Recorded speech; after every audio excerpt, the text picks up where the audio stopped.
Hi Ismi Prince. എല്ലാവർക്കും black table YouTube ചാനലിൻ്റെ പുതിയ വീഡിയോയിലേക്ക് സ്വാഗതം. എന്തുണ്ട് വിശേഷങ്ങൾ? എല്ലാവർക്കും സുഖമല്ലേ? എല്ലാവരും ഹാപ്പി അല്ലേ? ഹാപ്പി ആയിട്ടിരിക്കുക. Anything happen live asked go on always പോസിറ്റീവായി. അമേരിക്കൻ പ്രസിഡന്റ് ജോ ബൈഡന് അടുത്ത വർഷം, അതായത് 2025 ജനുവരിയിൽ അദ്ദേഹത്തിൻ്റെ കാലാവധി അവസാനിക്കുകയാണ്. അപ്പോൾ കാലാവധി അവസാനിക്കുന്ന ആ ഒരു സമയത്താണ് അദ്ദേഹത്തിന് ഇപ്പോഴൊരു തിരിച്ചടി നേരിട്ടിരിക്കുന്നത് അമേരിക്കൻ ജനതയിൽ നിന്നും, അല്ലെങ്കിൽ അദ്ദേഹത്തിൻ്റെ പേരെന്ന് കളങ്കപ്പെട്ടിരിക്കുന്നു എന്ന് പറയാം. കാരണം അദ്ദേഹവും അദ്ദേഹത്തിൻ്റെ മകനുമായിട്ടുള്ള ഒരു കോൺട്രവേഴ്സി, അതായത് അദ്ദേഹത്തിൻ്റെ മകൻ ഹണ്ടർ ബൈഡനെ കുറിച്ച് നോക്കുമ്പോൾ അദ്ദേഹം ഒരു അഭിഭാഷകനാണ്, ഒരു ബിസിനസ്മാനാണ്. സർവോപരി പ്രസിഡന്റിൻ്റെ മകനായതുകൊണ്ട് തന്നെ ഒരു പ്രസ്റ്റീജിയസ് അല്ലെങ്കിൽ ഒരു സ്ഥാനമുള്ളതാണ് അമേരിക്കയിൽ അദ്ദേഹം. അപ്പോൾ അദ്ദേഹം നിരവധി കുറ്റകൃത്യങ്ങളിൽ പ്രതിയാണ് ഹണ്ടർ ബൈഡന്.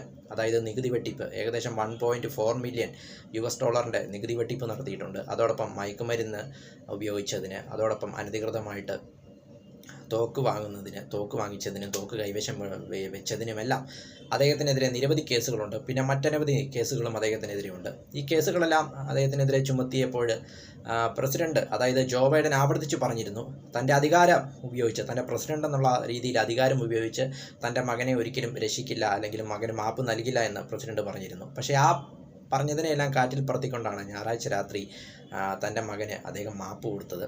അതായത് ഈ ഡിസംബർ 12 അദ്ദേഹത്തിന് ശിക്ഷ വിധിക്കുവാനായിട്ട് ഇരിക്കുകയായിരുന്നു, ഡിസംബർ 12. അതോടൊപ്പം ഡിസംബർ 16 മറ്റൊരു ക്രിമിനൽ കേസിലും അദ്ദേഹത്തിന് ശിക്ഷ കൊടുക്കുവാനായിട്ട് ഇരിക്കുകയായിരുന്നു. അപ്പോഴാണ് ജോ ബൈഡൻ്റെ ഒരു മാപ്പ് കൊടുക്കൽ, അല്ലെങ്കിൽ ഈ ഒരു തീരുമാനം വന്നത്. അതായത് ഞായറാഴ്ച രാത്രി ഈ ഒരു തീരുമാനമാണ് അമേരിക്കൻ ജനതയെ ഇപ്പോഴും ഞെട്ടിച്ചിരിക്കുന്നതെന്ന് പറയാം. കാരണം അദ്ദേഹം ആവർത്തിച്ച് പറഞ്ഞിരുന്നു, തൻ്റെ പ്രസിഡന്റ് പദവി ഉപയോഗിച്ച് താൻ ഒരിക്കലും തൻ്റെ കുടുംബത്തിന് വേണ്ടിയോ തൻ്റെ മകന് വേണ്ടിയോ പ്രവർത്തിക്കില്ല എന്ന്. അപ്പോൾ അതാണ് ഇപ്പോൾ അമേരിക്കൻ ജനതയെ ഞെട്ടിച്ചിരിക്കുന്നതെന്ന് പറയാം. തൻ്റെ കാലാവധി തീരുവാനായിട്ട് ഇനി ഏതാനും ആഴ്ചകൾ മാത്രമേ ബാക്കിയുള്ളൂ അമേരിക്കയുടെ 46ാമത്തെ പ്രസിഡന്റ് 82 വയസ്സുകാരനായ ജോ ബൈഡന്. ഇത് അദ്ദേഹത്തിൻ്റെ മകനിലൂടെ അദ്ദേഹത്തിന് ഇപ്പോഴൊരു കളങ്കം ഏറ്റിരിക്കുകയാണെന്ന് പറയാം. കാരണം കാലാവധി അവസാനിക്കാൻ പോകുന്ന സമയത്ത് ഇങ്ങനെ ഒരു തിരിച്ചടി അദ്ദേഹം ഒരിക്കലും പ്രതീക്ഷിച്ചുണ്ടാവില്ല.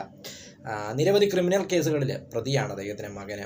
നികുതി വെട്ടിപ്പ്, അതോടൊപ്പം മയക്കുമരുന്ന് കേസ്, അതോടൊപ്പം തോക്ക് കൈവശം വെച്ചത്, ഇതെല്ലാം 2020 നടന്ന സംഭവങ്ങളാണ്. അപ്പോൾ അതിനെതിരെ ഏകദേശം 17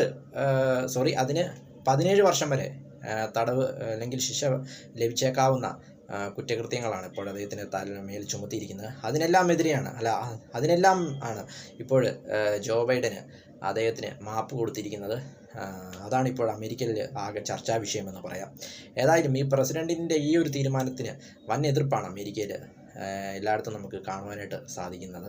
കാരണം അദ്ദേഹം മുൻപേ പറഞ്ഞ ആ ഒരു പ്രസ്താവനയോട് ഇപ്പോഴത് അതിൻ്റെ ഓപ്പോസിറ്റായിട്ട് പ്രവർത്തിച്ചതാണ് ഇപ്പോൾ അമേരിക്കക്കാർക്ക് അദ്ദേഹത്തിനോടൊരു ദേഷ്യം വരുവാനായിട്ടുള്ള കാരണമെന്ന് പറയുന്നത്.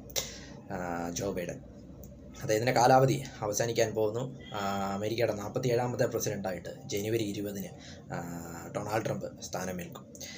വീഡിയോ ഇഷ്ടപ്പെട്ടാൽ ലൈക്ക് ചെയ്യുക, ഷെയർ ചെയ്യുക, കമൻറ്റ് ചെയ്യുക, സബ്സ്ക്രൈബ് ചെയ്യുക. വീണ്ടും പുതിയ വീഡിയോയിൽ കാണാം. അതുവരയ്ക്കും ടേക്ക് കെയർ, ബൈ.